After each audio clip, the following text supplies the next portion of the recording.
अस्सलामुअलैकुम नाजरीन, PC world news से मैं हूं रिदा सिंधु। पाकिस्तान की एक और बेटी ने कौम का सर फख्र से बुलंद कर दिया।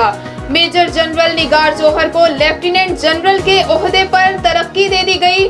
मेजर जनरल निगार जौहर लेफ्टिनेंट जनरल के ओहदे पर तरक्की पाने वाली पहली खातून ऑफिसर हैं।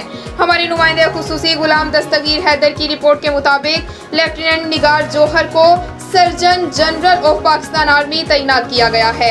लेफ्टिनेंट निगार जौहर का ताल्लुक पंजपीर जिला सवाबी से है। वाज़ेह रहे कि निगार जौहर को कुछ अरसा पहले ही मेजर जनरल के ओहदे पर तरक्की दी गई थी।